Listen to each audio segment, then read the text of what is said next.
안녕하세요. 오늘은 지난주 18일 추명호 국정원 국익정보국장에 대한 항소심 결심이 있었어요.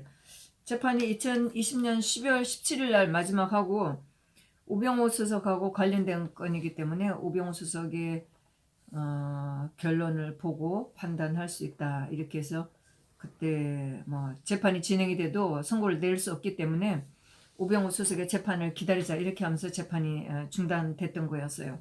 오랫동안 재판이 열리지 않아서 우병우 수석 선고가 9월 16일 날 했었는데 뭐 이제나 저제나 기다렸는데 갑자기 잡혀 있는 것을 보고 다행스럽게 갈 수가 있었어요. 네, 뭐 그날 방청석에는 저하고 또 그 재판에 오는 그 미나 씨하고 저하고 둘뿐이었었고, 그날 검찰이 있었고 법원 직원이 있었고 나 변호사하고 추명호 국장 이렇게 6사람만 뿐이었었어요. 뭐 기자들이야 뭐 시간이 지났고 했기 때문에 뭐 그날 결심을 하는 줄도 몰랐겠죠. 사실 뭐 제가 재판이 많이 다녔지만은 항상 그 결심에서 피고인들이 뭐라고 하는지가 참 중요해요. 그 마지막 이제 그 변호사들이 변론을 할 때 사건 내용이 길면 그동안 재판받아왔던 것을 쭉 정리를 해주기 때문에 길기도 하고 사실 또 뭐 알아듣기도 하고 또 못 알아들으면 그 긴 내용을 참 이렇게 이해하기도 좀 힘들고 그러면서 전체적으로 사건을 이해하는 데는 굉장히 중요한 날이에요. 예, 그래서 그날도 갔더니 하여튼 뭐 재판에 오는 여자애랑 저랑 둘만 들어가서 재판을 볼 수가 있었어요. 우병우 수석 재판에서 대법원 선고에서 김진선 씨 사찰한 거하고 그 다음에 이석수 특감반이 사찰한 건 이것 때문에 우병우 수석이 추명호 국장을 이용해서 뭐 개인적인 사찰을 하도록 했다. 이런 두 건만 사실 이게 절대로 제가 봤을 때는 절대로 우병우 수석한테 이게 유죄가 될 수 없는 건이거든요. 그리고 내용도 사실 너무나 간단하고 이런 것까지 죄를 줄 수 없는 그런 거였는데 뭐 차마 우병우 수석한테 무죄를 내릴 수가 없었겠죠. 그래서 억지로 죄를 줬다고 저는 생각하는데 뭐 우병우 수석 같은 경우에 이게 이제 유죄로 됐기 때문에 5년 동안에 어떤 뭐 선거 관련 일을 못 한다는 것이 참 억울하죠. 예, 그래서 추명호 국장에 대한 그 결심이 있었습니다.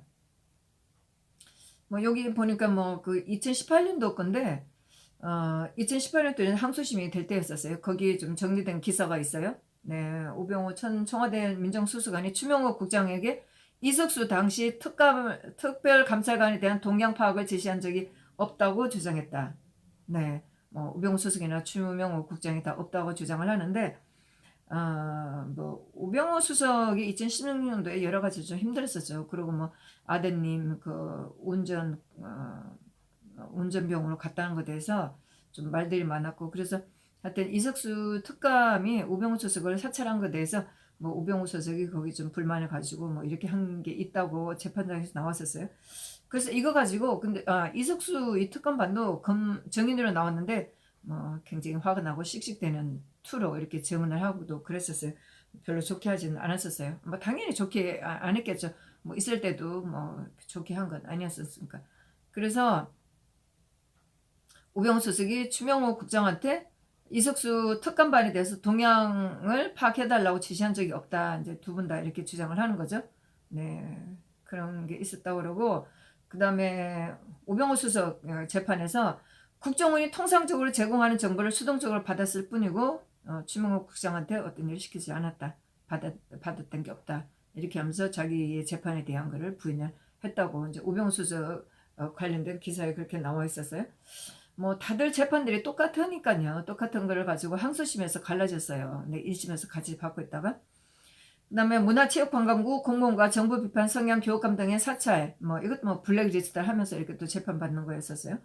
이런 혐의에 대해서는 관련 법령에 따르는 대통령 지시에 따라서 국정 협조를 받는 행위를 직권남용으로 평가할 수 없다. 네, 이렇게 다 우병우 수석이나 추명호 국장이 주장하는 건데 이것들은 뭐 항소심에서 다 무죄가 됐어요. 다행스럽게 네, 뭐 블랙리스트 건 뭐 이런 거는 다 무죄가 됐어요.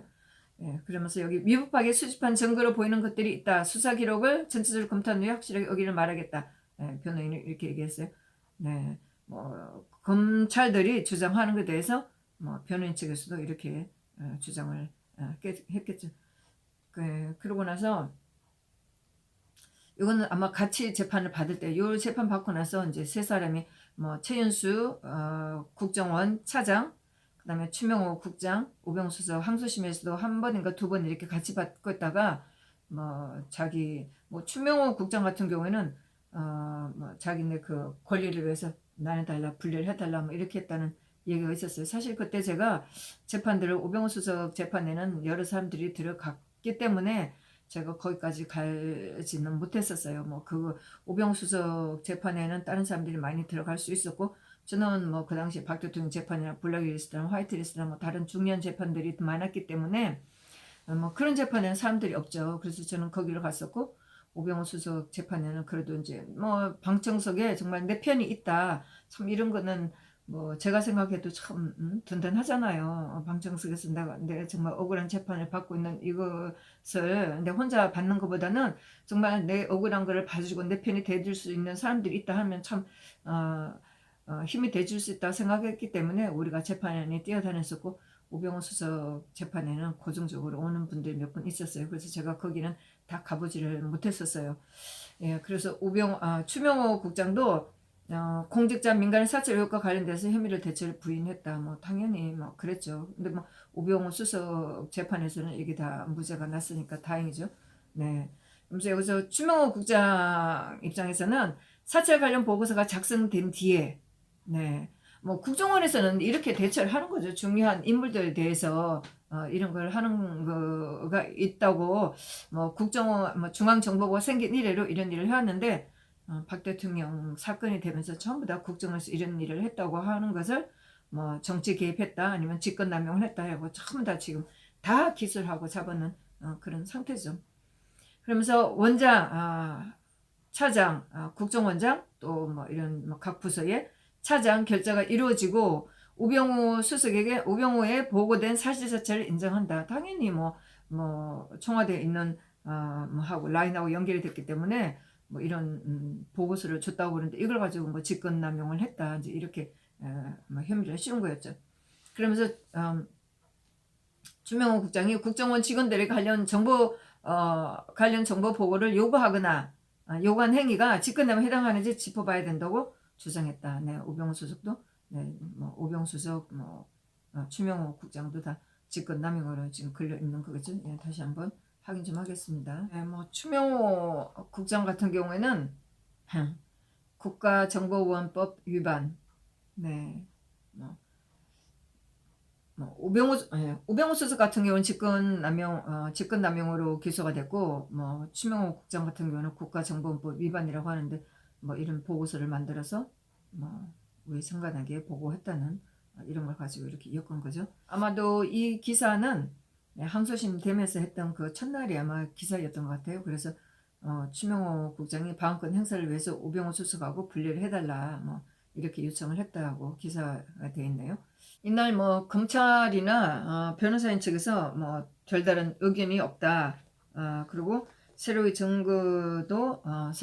증거를 제출할 것 없다. 이렇게 해서 뭐 종결 해도 되겠다. 이렇게 이제 결정을 하면서 재판은 끝났는데 그날 뭐 성명이라고 하는 거 그걸 재판부에서 얘기한 게 있었어요. 그래서 뭐 이것은 뭐 검찰들이 따로 준비를 해오지 않았기 때문에 자기가 그냥 구두로 얘기를 하겠다. 그렇게 해서 김야가 방송에서 퇴출된 것이 MBC 관계자로만 돼 있는데 관계자가 누구인지 구체적으로 해달라 뭐 이런 게 누구인지 얘기해달라 이런 게 있었는데 뭐 검찰 측에서는 뭐 지금에 와서 그 관계자가 특정하기가 어렵고 뭐 그거 가지고 다시 뭐 특정을 한다는 것은 필요 없다 이렇게 해서 그거는 이제 구두로 끝났고 그 다음에 아마 업무상 횡령 뭐 이거에 대해서도 뭐 포괄적으로 기소 한 것이 맞다 예, 이렇게 얘기를 했어요. 그러니까 이건 뭐 국정원장하고 관련된 건데 이거는 뭐 국정원 특활비 갖다 쓴 거에 대해서 뭐 이것도 아마 그 변호인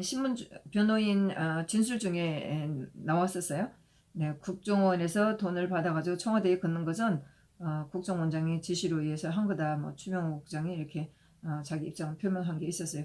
그렇게 해서 뭐 그날 또 그러면서 이 금액이 1억 4천인데 검찰이 기소한 건 1억 4천인데 거기서 600만 원을 무죄로 받았어요. 뭐 이 건에 대해서 좀 정리를 하고 넘어갔는데 이 건은 제가 잘 알아듣지는 못하겠었어요. 하여튼 뭐 국정원 특활비 1억 4천을 가지고 청와대에 건네준 금액에 대해서 아마도 1억 4천은 아마 유죄가 된 것 같고, 아마 저도 뭐 노트를 더 살펴보면 더 내용을 알 수 있을 텐데 막 이렇게 하려면 제가 노트를 사실 아직까지도 정리를 어떻게 해야 되나 고민만 하고 있지 다 하지를 아마 손을 못 대고 있죠. 뭐 볼 때마다 필요할 때마다 보고는 있지만은 정리를 어떻게 해야 되나 고민만 하고 있어요. 예.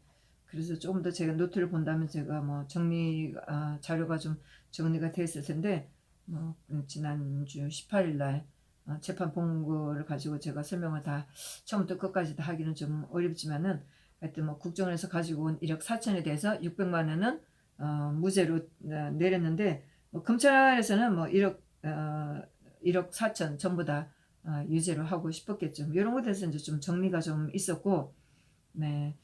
그렇게 해서 이제 판사가 그렇게 해서 검사는 판사가 오늘 뭐 종결 하겠다, 검사 보고 구형을 하라 이렇게 하니까 검사가 원심과 같이 동일하게 구형을 하겠다 이래갖고 뭐 내용도 없이 아무튼 이렇게 그냥 끝났어요. 네.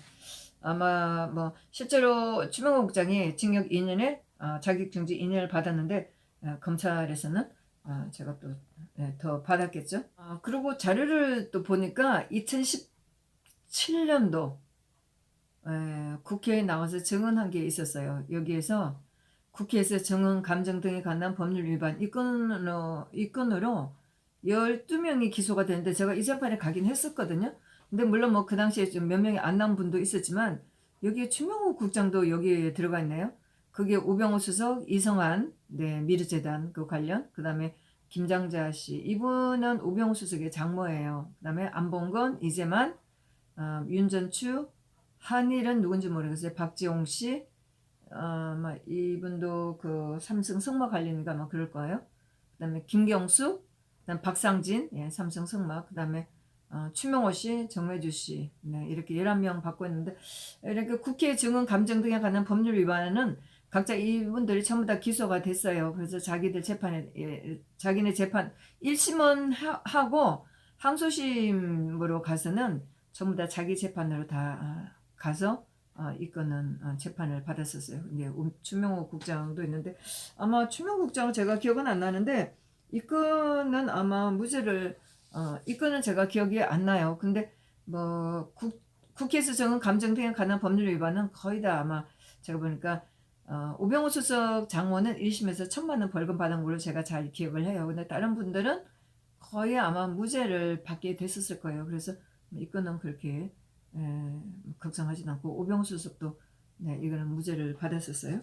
네, 그래서 그날 변호인이 최후 변론한 거 뭐 제가 뭐 받아 적는 대로 받아 적었지만 나중에 좀 정리를 어떻게 좀 하긴 했고 좀 뭐 자료도 좀 받았기 때문에 그거에서 필요한 거를 제가 읽어드리도록 하겠습니다. 뭐 거기서 그 변호인이 그날 변호인이 얘기한 것은 뭐 당연히 뭐 국정원에 있으면서 상관으로서 그 밑에 뭐 부하들 이끌면서 해야 될 일을 했고 그다음에 밑에 직원들에게 의문 일을 시킨 일은 없다 이렇게 주장을 변호사가 변론을 해줬어요. 그래서 집권하면 권력사 방해 사실 이게 박근혜 대통령 되면서 이 건이 전부 다 공무원들이 지금 이렇게 됐는데 뭐 박근혜 대통령 재판이 되면서 집권하면 권력사 방해로 많은 분들이 재판받고 있어서 정말 저도 이를 가렸죠. 문재인 끝나고 나면 어떻게 되나 두고 보자. 근데 뭐 문재인하고 같이 일했던 인간들 중에 집권하면 권력사 방해로 걸린 인간들이 아직도 안 나와요. 너무나 기가 막혀서 박 대통령에 대한 재판처럼 하려고 하면 진짜 문재인 밑에 있던 인간들은 말할 수가 없죠. 네. 환경부 블랙리스트 건이나 해서 뭐 엄청 많을 텐데 아직도 그렇게 많이 나오진 않았었어요.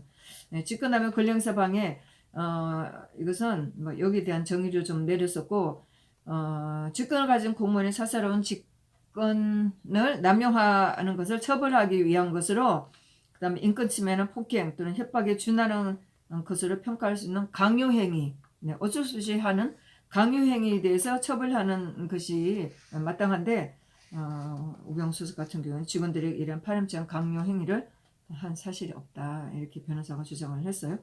그러면서 이제 이거는 뭐 우병수석과 관련된 일이라 제가 굉장히 중요하다고 느끼면서 들었었어요.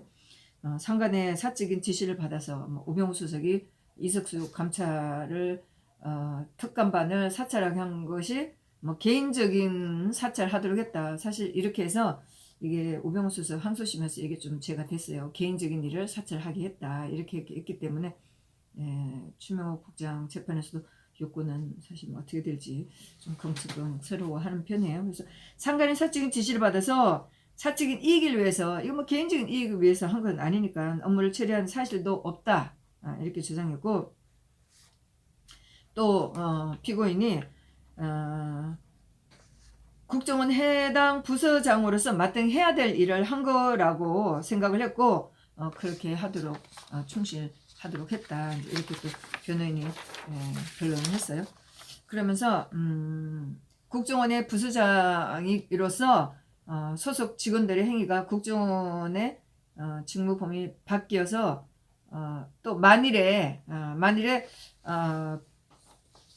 추명호 국장이 직원들에게 국정원 소속 직원들에게 시키는 행위가 국정원 직무에 바뀌어서 그런 일을 시킬 수 없다고 한다면 법적으로 시킬 수 없다고 한다면 피고인에게는 그러한 직권이 없다고 말할 수 있고 그러니까 이것은 직권남용 권리행사방해가 성립될 수가 없다 이렇게 주장을 했었어요.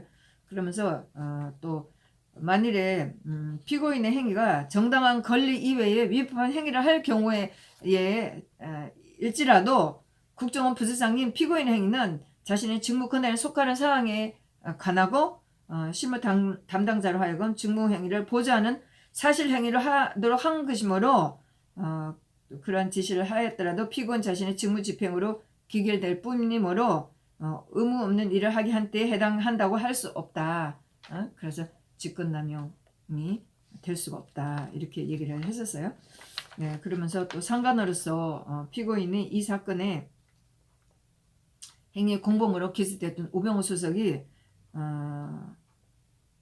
대법원에서 유죄 확정을 받았기 때문에 뭐 이렇게 주장하는 것이 어떻게 보면 뭐 공연불 이렇게 얘기를 했어요. 뭐 쓸데없는 짓처럼 들릴지는 모르지만은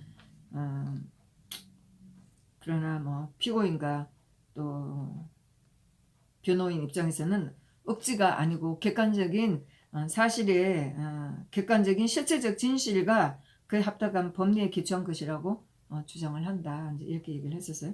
그러면서 국정원 특활비 이거 지금 1억 4천 이렇게 얘기하면서 1억 3,400원 아마 유죄가 되고 600만 원만 무죄가 된 것 같은데 이 건에 대해서 아마 이 건을 얘기하는 것 같아요. 국정원 특활비라고 하니까 네, 국정원 특활비의 예산을 청와대에 지원한 것은 사실이라고 얘기를 했어요.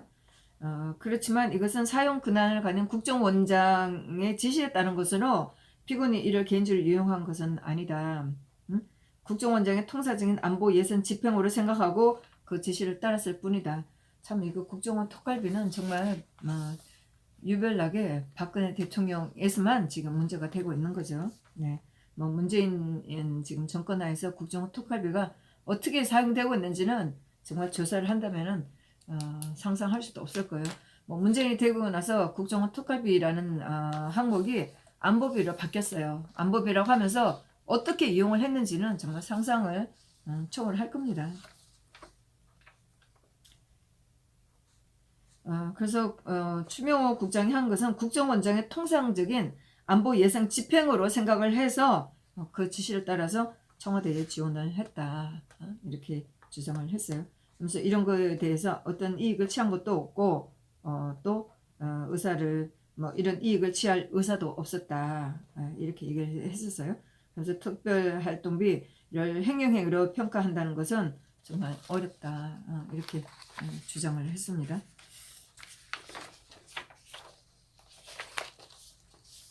그리고 또 여기에 대한 또 얘기를 뭐 법적인 얘기를 좀 했어요. 네, 이것은 네. 그래서 사실 이 건에 대해서 국정원 특활비를 국정원장이 지시를 받아서 청와대에 지원한 거, 이 건에 대해서는 지금 문제가 있어서 그러면서 이제 변호인 측에서는 제3자 영덕행위 이렇게 하면서 행위의 결과가 제3자의 이익으로 기결되는 경우를 처벌하기 위해서 개별조항에서 명시적인 법적 처벌 근거 규정을 두고 있다. 횡령죄에 있어서는 제3자 영덕행위에 대한 처벌이 규정되어 있지 않는다. 그래서 여기에 대해서는 아마 유추 확장 해석을 통해서 형사처벌이 재형법정주의에서 비추어 과연 허용될 수 있는지 이런 헌법 소원을 넣었다고 얘기를 했어요. 여기에서 전직 국정원장 3명에 대한 국고손실 등의 혐의 재판에서 이러한 제3자 영덕 행위에 대한 처벌에 대해서 유추, 확장, 해석을 통한 형사처벌이 재형법정주의에서 과연 가능한지 그래서 헌법 소원을 내고 있는 상태라고 얘기를 했었어요. 그러면서 피고인이 사실관계를 왜곡하거나 허위를 주장하지는 않았다. 또 그럴 마음도 없다. 이렇게 하면서 법률적으로 이 문제를 좀 봐달라. 국정원 특활비에 대해서 이렇게 법적으로 사실을 살펴달라고 주장을 했습니다. 그리고 또 얘기를 하기를 또 법적으로 또 법적인 생각이 견해가 달라서 피고인의 행위를 범죄로 평가하더라도 재반 정상 관계를 두루 고려하셔서 평생 국가를 위해 봉직한 피고인이 퇴직금이라도 제대로 받을 수 있도록 선처해 주시기 바랍니다. 사실 제가 재판에 다니면서 사실 이게 굉장히 좀 가슴 아팠었어요. 다들 공무원으로 있다가 그나마 간간히 살게 되면서 집 하나 있고 근데 이런 상황이 되면서 재판 받느라고 집 대출 받고 집 팔고 해갖고 재판을 받았고 이제 그나마 다시 다들 나이들이 있으니까 다시 일할 수 있는 입장도 아닌데 연금을 뺏기게 되는 거예요. 그래서 거의 지금 집권하면 근량사 방해 이런 재판에서는 사실 이게 제일 가슴 아팠던 거죠. 그래서 여기서도 연금이라도 제대로 받을 수 있도록 해달라. 퇴직금이라도 제대로 받을 수 있도록 퇴직금이든 연금이든 마찬가지겠죠. 네, 이걸 선처해 주기 바란다. 이렇게 얘기를 했습니다. 그래서 다시 필요한 또 추격 의견서를 정리해서 보낸다. 이런 얘기를 했고 그 다음에 이제 제가 개인적인 얘기를 좀 하게 되면서 제가 좀 가슴이 좀 아팠었네요. 그래서 피고인에 대한 공정한 재판과 검찰의 자성을 바라면서 몇 마디를 올리고자 한다. 이게 좀 개인적인 이제 이럴 때 이제 개인적인 얘기가 나오는 거죠. 피고인에 대한 개인적인 얘기가 나오면서 제가 좀 가슴이 아팠었네요. 이렇게 하면 그러면서 여기에 사실 이게 지금 이네들이 말하는 적폐청산에 관련된 그런 내용들이에요. 세계정보기관 역사상 전례 없는 전산 메인 서버 수색을 위해서 현직 검사를 국정원 겸직 신분을 파견했습니다. 사실 이거는 제가 잘 모르는데 아마 우병우 수석이나 이 추명호 국장 이 관련되면서 검사들을 국정에다가 파견을 한 거예요. 그런데 통상 이 대체로 보면은 청와대고 국정원이고 파견을 하는데 이때에 파견한 검사들은 굉장히 일상적인 그런 파견이 아니었었던가 봐요. 예, 그래서 이 변호인이 그날 변론한 것 중에 이런 내용이 나왔었어요.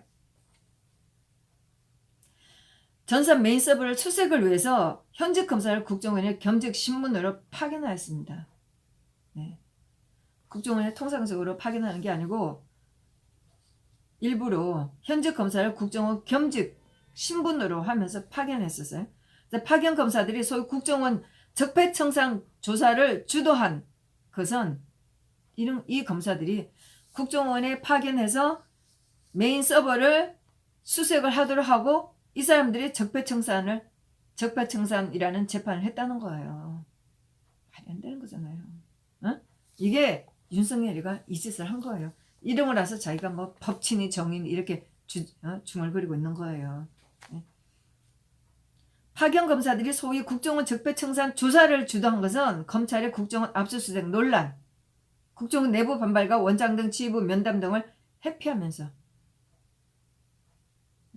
본격적인 검찰의 수사를 앞두고 효과적으로 증거자를 확보하기 위해서 검찰들을 국정에다 파견했다는 거예요. 그래서 변호사가 주장하는 게 이것은 영장 없는 압수수색이다. 이게 말이 돼요? 사실은 뭐 오병우 수석이나 추명호 국장 재판에서 이제 제가 초기에 많이 안 들어갔기 때문에 전체적인 사건 내용 모르지만은 이런 일을 자행했었어요. 네?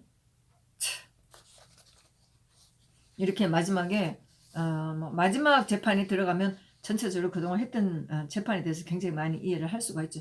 이렇게 변호사가 얘기를 한 거예요. 적폐청산 조사를 주도한 이 검사들이 국정원에 파견 근무를 했다는 거예요. 그래서 전산을 컴퓨터를 홀라당 다 뒤졌다는 거예요. 그런 걸 가지고 와서 자기네가 그런 자료를 가지고 와서 적폐청산이라는 재판을 한 거예요. 그러니 뭐가 제대로 되겠어요. 파견 검사들이 국정원 적폐청산 조사를 주도한 것은 검찰의 국정원 압수수색 논란이랑 같은 거죠. 아니 검찰의 국정원 압수수색이랑 똑같은 거예요.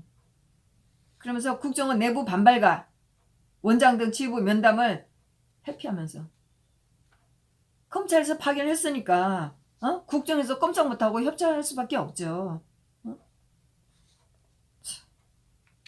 그러면서 본격적인 검찰 수사를 앞두고 효과적으로 증거조사를 확보하기 위해서 검찰들을 국정에다 파견한 거였어요. 이게 말이 돼요?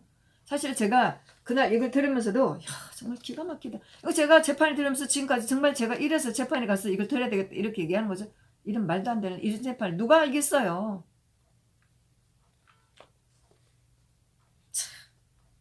이래가지고 국정원을 완전히 무력시하고 국정원을 완전히 적폐청산의 대상인 것처럼 해갖고 국정원의 기능을 완전히 마비시켰다는 거죠. 국정원 내부 반발과 원장 등 지휘부 면담을 회피하면서 이거 면담을 안 해도 다 내부에 들어가서 다 본 거잖아요. 분위기 다 보고 전산을 홀라당 다 뒤졌으니까. 그러니까 이제 변호사가 영장 없는 수색을 한 거다 이렇게 얘기하는 거예요. 그러면서 이들 파견 검사들이 주도해서 확보한 증거 자료를 가지고 국정원이 검찰의 수사를 의뢰했다는 거예요. 문재인이가 되고 나서 국정원에 처음 그 국정원 그 이석수 특감반은 기조실장이 됐었네요. 네, 뭐 문재인 정부한테 잘 협조했다는 그 보상으로 국정원이 어마어마한 예산을 만들 수 있는 기조실장에 이석수가 앉았다는 거죠. 여기서 효과적으로 증거자료를 확보하기 위한 것으로 사실상 영장 없는 압수수색을 했습니다. 이 파견 검사들이 주도해서 확보한 증거자료를 가지고 국정원이 검찰의 수사를 의뢰하였습니다. 뭐 국정원 문제는 2017년 문재인이가 청와대 들어가고 난 이후에 뭐 국정원 특별변이 이런 것들은 전부 다 그 이후에 일어난 일이니까요. 네. 근데 이런 것이 과연 정당하고 합법적인 절차에 따른 수사를 볼 수 있는지 의문을 가질 수밖에 없다. 네? 그러면서 이제 그때 제가 이 얘기는 잘 못 알아들었어요. 나중에 제가 확인을 했었어요. 그 변호사님한테. 이 검사가 변호사로 나온 그분이 국정원에서 2년 4개월을 근무를 했던 분이라 이런 내용을 좀 잘 알고 있는 것처럼 있는 듯이 얘기를 했는데 사실 제가 2년 4개월 한 거는 제가 잘 못 알아들었었어요. 그래서 나중에 물어봤더니 그 변호사가 검찰로서 국정원에서 2년 4개월을 근무했다 이렇게 얘기를 했었어요. 그래서 본 변호인이 현직 검사 시절 2년 4개월 동안 국정원장 법률보좌관으로서 파견되어서 근무를 했다. 파견 검사들이 보통 1년 이상 근무하는데 이 사건 수사 의뢰를 했을 당시에 파견된 검사들이 3명은 1년도 아니고 몇 개월 있다가 검찰로 돌아갔다는 거예요.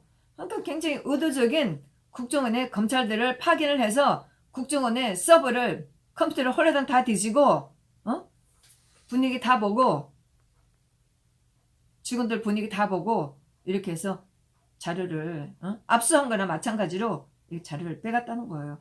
파견 검사들의 경우 통상 1년 이상 근무하지만은 이 사건 수뢰 의뢰 당시 파견된 실무검사 3명은 몇 개월 후로 검찰로 복귀를 했다. 조기 복구를 했다는 거예요. 그러면서 이것은 적폐수사를 위해서 국정원 겸직 근무 제도를 악용한 것이다. 이런 식으로 수사 자료를 다 빼내갖고 국정원 특활비나 박대통령 재판이나 국정원 직원들 전부 다 재판한 거라고요. 이게 윤석열이가 당시에 중앙지검장으로 앉아있으면서 했던 짓이에요. 에? 이게 제대로 된 재판이에요? 이 같은 수사 행태는 정치적 목적을 위한 수사에 검찰에 동원된 것으로밖에 볼 수 없어 쓸쓸하다. 정말 제가 이 재판을 가서 본 것이, 이런 재판들을 가서 본 것이 제가 얼마나 생생한 증인이 될 수 있는지 이렇게 나타나는 거죠. 이렇게. 그날 기자도 한 명도 없었으니까, 방청객 저하고 딴 애하고 딱 2명밖에 없었으니까 이 내용을 누가 알겠어요. 저만 아는 거죠. 그래서 서울중앙지검 윤석열이가 있을 때죠. 수사에 필요한 각종 증거 자료들을 파견 검사를 통해서 신속하게 지원받았다고 다 준비를 해놨잖아요. 검사들이 몇 달 동안 국정원에 파견이 돼서 일부러 재판받을 기소할 그런 준비를 다 해놨다는 거 아니에요. 그래서 신속하게 지원을 받고 준비를 다 해놨으니까. 그래도 뭐 국정원에서 고소하는 걸로 했었겠죠. 거기 필요한 자료 전부 다 준비해놓고. 그렇지만 피고인이 직권남용 혐의 유무를 규명하는 데 필요한 국정원의 직제표, 이거는 뭐 이거 비밀이라고 얘기를 해요. 근데 국정원의 조직표, 거기에 따른 그 업무 편성, 뭐 직급별 정원, 직무 내용이 명시되어 있는 이런 자료를 달라고 하니까 이거는 보안상의 이유로 제출할 수 없다, 이렇게 얘기를 했다는 거예요. 그러니까 피고인이 굉장히 불리한 상태로 재판받고 국정원에는 검사들이 파견해서 자료를 전부 다 준비해놓고 이런 식으로 재판을 했다는 거예요. 윤석열이가 있을 때예요. 그 수차례 여러 번 요청을 했는데 주질 않았고 국정원이 보안상의 이유로 제출을 거부를 했다. 네? 그러면서 공판 중심주의를 무색하게 할 정도로 자기네들은 자료를 전부 나오고 피고인한테 필요한 자료는 그쪽 부서에서 주지도 않고 이런 식으로 했다는 거예요. 그러면서 검찰의 피고인 조사에 소환된 국정원 직원들이 조직, 직무, 내용 등에 대해 모두 진술을 해서 직제표의 비밀성이 사실상 없어졌는데도 별도로 주지 않는다는 거예요. 그러니까 피고인에 대해서 엄청 불리하게 하고 재판하는 거죠. 이게 윤석열이가 중앙지검장에 있으면서 했던 짓이에요. 한두 번 본 게 아니니까. 박 대통령이나 최순 씨나 이재용 부회장이나 전부 다 마찬가지로. 거기에 조사로 나오나 증인들로 나온 사람들 전부 다 이 사람들이 자기가 한 짓, 처음에 이제 증인들도 가면 어느 부서에서 뭘 했나 하고 업무에 대한 거 다 묻고 하죠. 조사를 받을 때 이런 내용을 다 얘기했다는 거예요. 조직이나 직무 내용 등에 모두 진술해서 직제표의 비밀성이 사실상 상실되었음에도 국정원은 제출 불가 이렇게 하면서 안 줬다는 거예요. 검찰은 국정원의 국내 정보 수집 행위가 국정원법상 직무조항이 열기되어 있지 않음을 들어서 불법이라고, 이게 직권남용이라고 하면서 그렇지만 국정원의 국내 정보 업무는 1961년 중앙정보부가 생긴 이래 50년간 이어진 정상적인 업무였었다. 조직 편성의 내부 법규를 들어서 직제표의 직무 내용이 기술되어 있는 점을 볼 때 국정원의 국내 정보 업무는 국정원의 정식 직무, 명령으로 이루어진 합법적 직무였었다. 근데 이걸 했다고 해서 직권남용이라고 지금 다들 기소를 했으니까요. 일반 행정부처는 부서에 따른 규칙, 규정 등의 직무 내용을 기술하고 있으나 국정원은 비밀정보기관이라 조직 보안을 위해서 직무 내용을 2급 비밀인 직제표에 규정하고 있습니다. 사실 보면은 국정원 직원들이 이렇게 증인으로 나오면 서로가 하는 일을 모른다고 얘기하는 경우가 많았었어요. 근데 조사를 받을 때는 다 이런 얘기를 했겠죠. 검사들을 다 물었으니까. 근데 어쨌거나 뭐 증인들이 나와서 하는 얘기를 들어보면 서로가 그 국정원에 있는 직원들은 서로가 어떤 일을 하는지도 잘 모른다. 이런 증언들을 하기는 했었어요.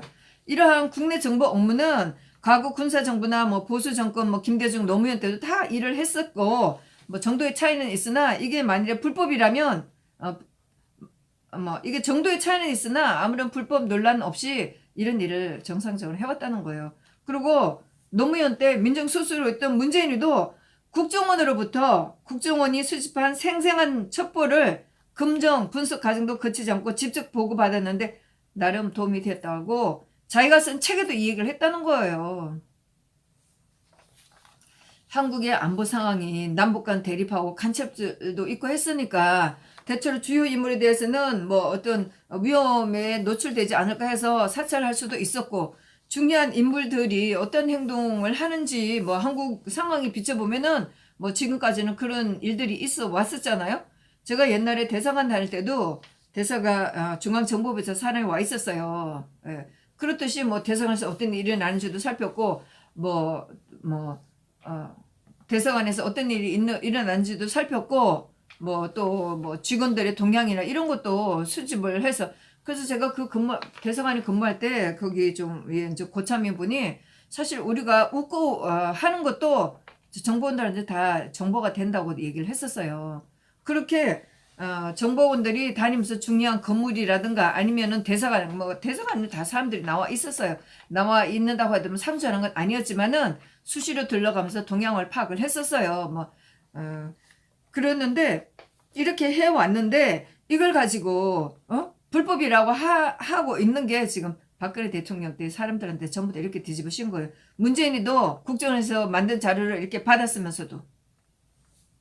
그래서 변호사가 국내 정보 업무가 법적 근거 없는 위법이라고 판단했다면은 역대 정부가 그냥 둘 리가 없었다. 진보나 보수나 할 것 없이 전부 다 위법한 업무를 알면서도 그만둔 것은 직무유기다. 이렇게 변호사가 얘기를 했어요. 그러면서 뭐 지금 문재인 정부에서도 적폐청산을 내세워서 문제 삼는 행위는 다분히 정치적인 행위로밖에 볼 수 없다. 지금까지 쭉 해오다가 박 대통령이 되고 나서 적폐청산을 하면서 이런 짓을 한 거죠. 국정을 완전히 산산조각내려고 당시 했던 사람들 표적 인물들을 잡아갖고 재판한 게 지금까지 재판이었어요. 제6막 경중을 가리기 위해서는 먼저 전체적인 사실관계를 조사해서 규명한 다음에 피고인의 역할과 정도를 보고 판단하는 것이 맞다. 그러나 50년간 국내 정보 수집, 분석 업무를 수행한 전 현직 직원들이 많은데도 유독 피고인만 문제 삼은 것은 표적 수사를 밖에 볼 수가 없다. 또한 동일 업무를 수행한 전 현직 직원이 다수인데도 피고인만 기소가 됐고 피고인 외에는 기소되지 않거나 참고인 조사 대상에서도 빠졌다. 이런 거를 피고인이 어떻게 이해를 하냐. 그래서 이거는 이제 좀 더 자세하게 추명호 국장이 당한 그런 얘기를 좀 하게 됐었어요. 그래서 조사를 받기 위해서 자발적으로 출석한 피고인을 긴급 체포하고 하여튼 체포가 윤석열의 특기니까요. 변호인의 참여권을 배제하기 위해서 변호인에게 통보하지도 않은 채 정유라를 불러냈을 때도 정유라를 삼성재판에 불러냈을 때도 변호인한테 알리지도 않고 이게 윤석열이 한 짓이에요. 무슨 법치가 있어요 여기에.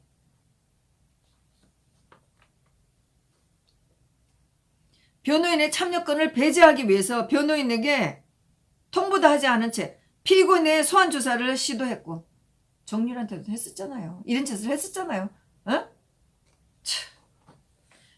구속영장 이경재 변호사 같은 경우는 정유라 보고 절대로 검찰이 응하는데 하지 말라 이렇게까지 얘기했는데 말도 안 하고 애를 협박을 해갖고 데려나간 거 아니에요. 뭐 최수은 씨한테도 3대를 멸한다고 했으니 정유라한테 뭐라고 협박을 했냐고요. 구속영장 심사를 위해 법정으로 이동하는 과정에서 수사관 2명이 완력을 행사하여 고의로 기자들 앞으로 끌고 와서 망신을 주고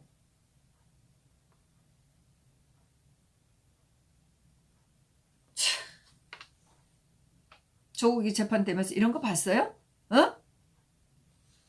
재판에 나오는 마누라 눈도 가리라며 얼굴도 가리라고 해갖고 얼굴도 가려갖고 이상하게 나오잖아요. 둘이요. 어? 인권이 있었냐고 이렇게.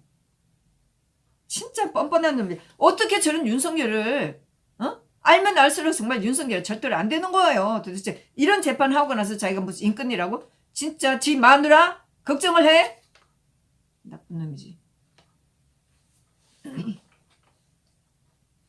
구속영장 심사를 위해 법정을 이동하는 과정에서 수사관 2명이 완력을 이용해서 기자들 앞으로 끌어내고 끌고 와서 망신을 주고 심지어 피고인이 선임한 변호인에 대해서 자신들이 오해를 하고 우병우 수석이 선임해 주지 않았냐 이렇게 얘기를 하면서 사실이냐 이렇게 한 말이 사실이냐 변호인에게 거친 언성으로 면박을 주면서 변호인도 당한 거예요. 변호인도 검찰한테 말이나 돼요 이게? 심지어 피고인이 선임한 변호인에 대해서 자신들의 오해를 사실이냐 변호인에게 거친 언성으로 면박을 주면서 검찰들이 무슨 자격이 있어서 변호인한테 면박을 주는데요? 2017년도에 2018년도에 검찰이 이랬어요. 면박을 주면서 퇴장시켜 나가라고 하고 세상에. 심지어 피고인이 선임한 변호인에 대해서 자신들의 오해를 사실이냐 변호인에게 면박을 주고 퇴장하고 나가라고 하고 피고인으로부터 변호인이 조력권을 박탈까지 하였다. 이게 다른 원세훈 국정하고 같이 재판받는 다른 국정원 직원들한테도 이런 증언들이 나왔었어요. 예? 증인들을 불러달라고 해도 불러주지도 않고 판사가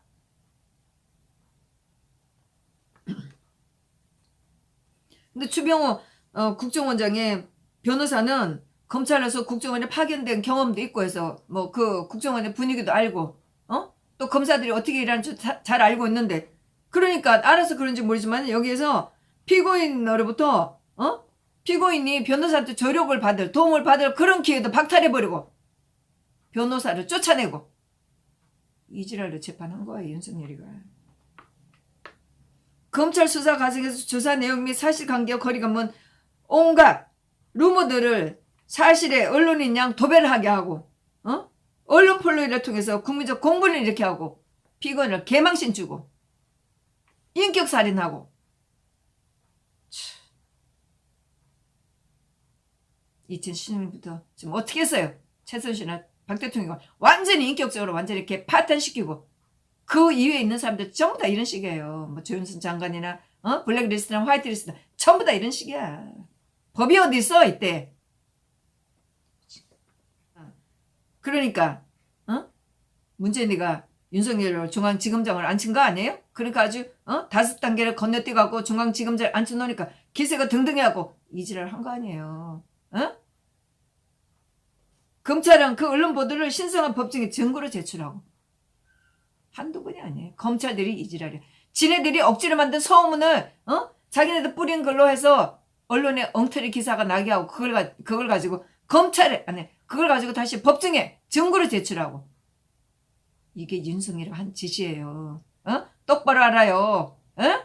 진짜 윤석열이가 앞으로 법을 제대로 할지 나는 보면서 윤석열이가 저렇게 하니까 좌파들한테 저런 대우를 받는 거예요. 어떻게 하는 거를 좌파들은 봤으니까 윤석열이가 얼마나 억지로 재판한 거를 아니까 좌파들이 저렇게 날뛰는 거라고요. 어디에 법이 있어. 이런 식으로 이런 식으로 조국이한테도 한번 해보려고 했지. 그러니까 좌파들이 윤석열이 어떻게 재판되는 걸 다 아니까 덤벼들지. 근데 뭐 그렇다고 해서 겨우 자기가 한 거에 대해서 좌파들이 제대로 알고 좀 덤벼드니까 그걸 가지고 자기가 무슨 탄압받았다고? 뭐 윤석열이가 문제인데 대들었다고? 똑바로 정신 차려요. 윤석열이가 뭘 했어 하기는 지가 이게 엉터리로 재판하고 나서 좌파들이 다 그런 걸 봤으니까 덤벼드니까 지가 그런 거지. 뭐를 제대로 했어 윤석열이가. 피고인 인격살인하였고 검찰은 그 언론 보도를 법정에 증거로 제출하고 전부 다 이런 식이었어요. 검찰 조사 시에 구타나 폭행만 없었었지 협박하고 반발하고 많이 봤죠. 욕설하고 모욕하고 거짓말하고 해요, 진술, 강압. 피의군들을 불러내갖고 참고인들을 불러내갖고 엇박지르면서 조사하고 법정에 이 사람들 나오고 정의도 나오고 벌벌 떨게 하고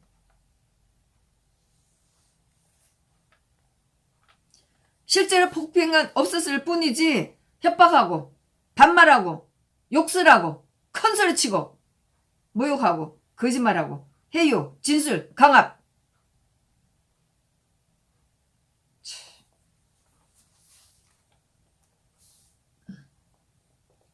그래서 이런 거를 영상 녹화를 하자고 하니까 그런 거는 선택할 수 없다고 하지도 않고 뭐 조국이가 자기 마누라 억울하다고 하는 거 다 일리가 있어요. 왜 없어? 윤석열이가 이지랄 했지. 뭐 검찰 일본주의? 아니 뭐 검찰 제일주의? 아주 검찰들 아주 보이는 게 없어. 뭐 솔직히 말해서 저는 뭔지 모르지만 이러니까 뭐 검찰 조직 검찰 개혁한다고 했겠지. 응?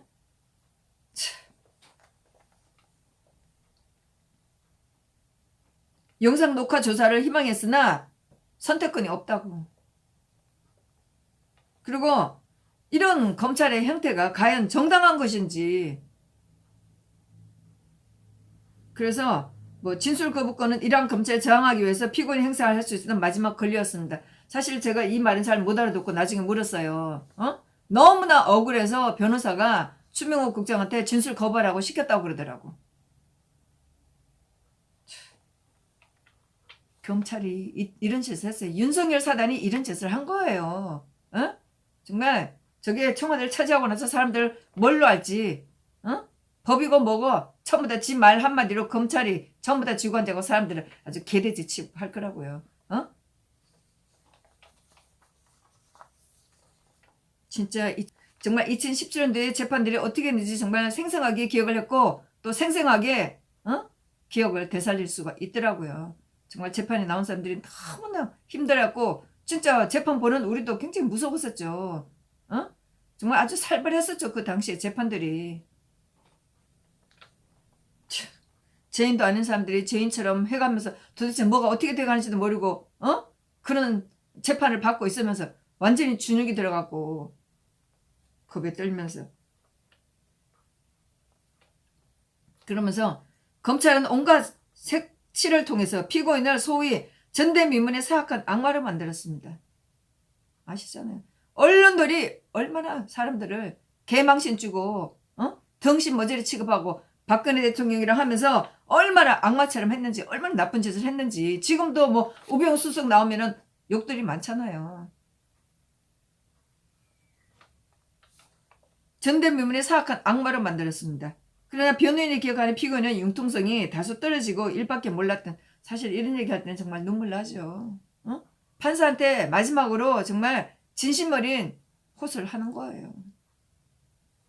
변호인이 기억하는 피고인은 융통성이 다소 떨어지고 일밖에 몰랐던 그래서 자신과 직원들에게 엄격하였던 외골수 국정원 직원이었을 뿐 결코 그런 악마가 아닙니다. 피고인의 무능을 탓할 부분이 있다면 그것은 최순실을 알지 못한 점입니다. 이걸 어떻게 알아요? 사건도 없는데 어떻게 하냐고. 최순실가 2015년 4월 달에 독일로 가기 위해서 다 가지고 있던 말이랑 말 4마리 다 준비를 해서 독일로 갔는데 사건이 미르재단 캐스프재단이 언제부터 일어났냐고요. 그리고 최순실가 독일에 있을 때 박은호가 삼성에서 연락해갖고 박상진하고 만나면서 계약 맺고 진행한 건데 청와대에서 여기서 어떻게 하냐고. 2015년 최순실가 독일을 가기 전에 무슨 일이 있었냐고요.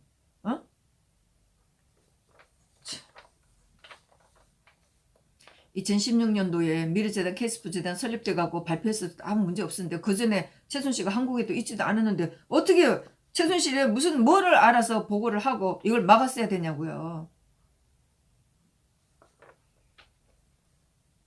피고인의 무능을 탓할 부분이 있다면 그것은 최순실을 알지 못했던 점입니다. 국내 정보 책임자로서 최순실의 존재와 활동을 미리 제대로 파악하지 못하였고 할 수가 없죠. 없었던 건데. 그래서 그 위험성을 지휘계통을 통해서 대통령에게 보고하고 발을 잡지 못하였습니다. 할 수가 없는 거죠. 검찰도 얘기를 했어요. 피트를 띄워놓고 얘기를 했어요. 박대통령한테 주스나 속옷이나 화장품 사다 줬다고 자기네들도 얘기를 했어요. 대한민국 헌정사에 혼란을 초래한 무능의 책임에서 피고인은 자유로울 수 없습니다. 응? 참 이렇게 눈물 나죠. 이럴 때는. 어쩌면 그 대가를 지금 치르고 있는지도 모릅니다.